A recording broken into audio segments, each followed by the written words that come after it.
आप सभी को सादर नमस्कार, वंदे मातरम। क्या आप सब ने कभी सोचा है कि हर साल चुनावों पर खर्च होने वाले करोड़ों रुपयों में कितने स्कूल, कितने कॉलेजेस, कितने अस्पताल, कितनी सड़कें बन सकती हैं? यह सवाल सिर्फ एक सवाल नहीं है, बल्कि हमारे देश के भविष्य का आधार भी है। आज मैं आपके सामने इन्हीं विचारों को लेकर कुछ अपनी बातें रखने आई हूँ, जो हमारे लोकतंत्र की नई ताकत देगा। एक देश एक चुनाव।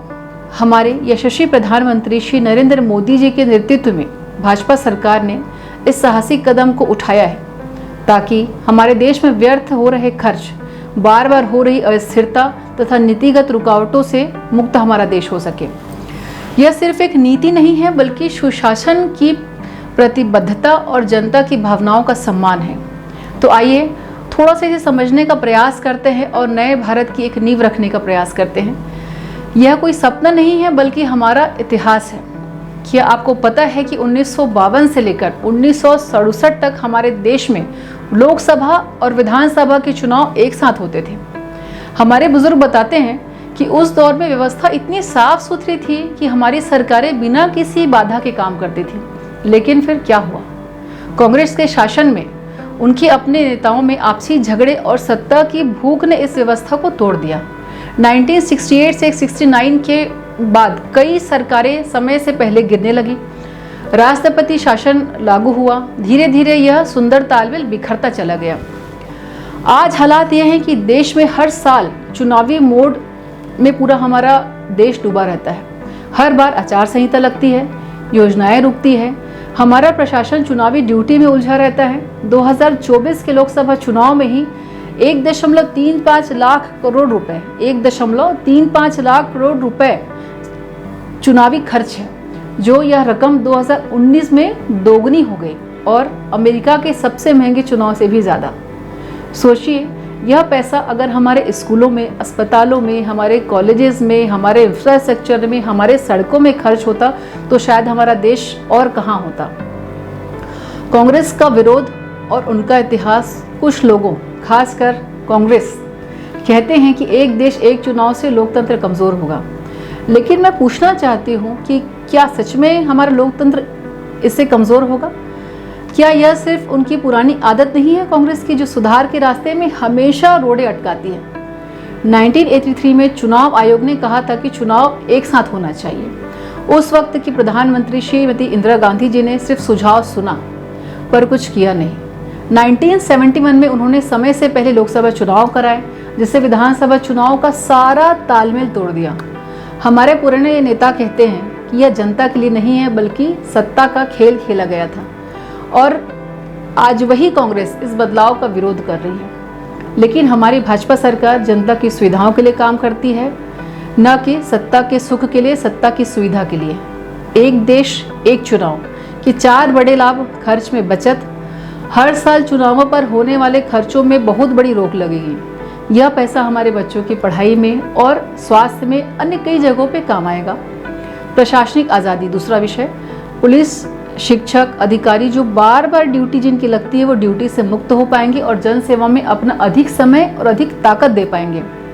तीसरा, विकास की रफ्तार बढ़ेगी। आचार संहिता में कई सारी रुकावटें आती हैं, योजनाएं रुकती हैं, उसका क्रियान्वयन नहीं हो पाता है। चौथा, मजबूत लोकतंत्र, जो सबसे महत्वपूर्ण है। एक साथ वोटिंग से जनता के बड़े परिप्रेक्ष्य में फैसला लेने का अवसर मिलेगा। जो जोड़ तोड़ की राजनीति होती है वो घटेगी। वोटिंग का प्रतिशत बढ़ेगा। कुछ लोग कहते हैं कि यह मुश्किल है, लेकिन क्या संविधान में संशोधन और यही योजनाओं से संभव नहीं हो सकता? 1999 में लॉ कमीशन और 2018 में फिर से यह सुझाव आया कि यह व्यवहारिक है, लेकिन अब वक्त बदल रहा है। हमारे देश के यशस्वी प्रधानमंत्री श्री नरेंद्र मोदी जी के नेतृत्व में भाजपा सरकार ने इस टूटी व्यवस्था को जोड़ने का बहुत बड़ा बीड़ा अपने कंधों पर उठाया है और इस दिशा में एक बड़ा महत्वपूर्ण कदम है हमारे पूर्व राष्ट्रपति श्री रामनाथ कोविंद जैसे सम्मानित और विश्वसनीय व्यक्तित्व की अध्यक्षता में एक समिति का गठन, जिसने एक देश एक चुनाव को व्यवहारिक और सुचारू रूप से लागू करने के लिए तरीकों पर व्यापक और गहन अध्ययन किया है।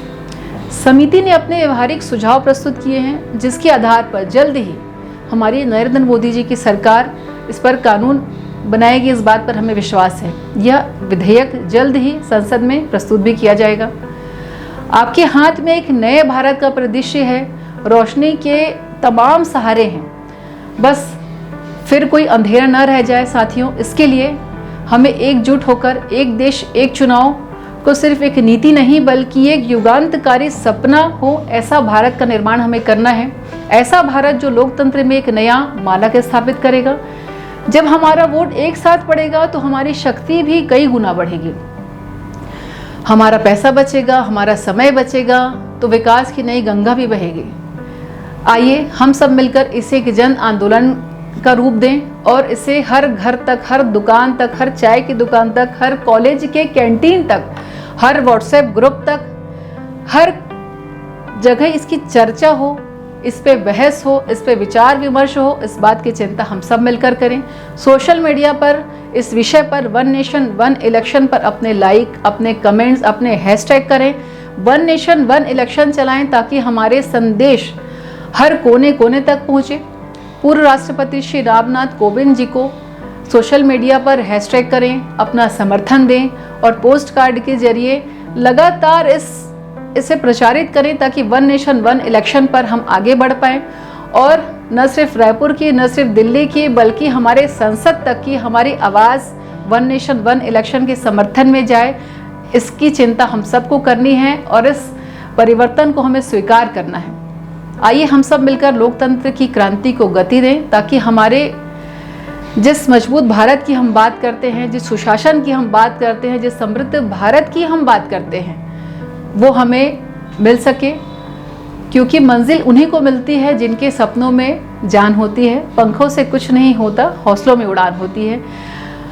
हमारे हौसले बुलंद हैं, हमारा संकल्प अटूट है और पूरी ऊर्जा और पूरी प्रेरणा के साथ हम अपने यशस्वी प्रधानमंत्री नरेंद्र मोदी जी का समर्थन करें। इन्हीं बातों के साथ आप सबको जय हिंद, जय लोकतंत्र।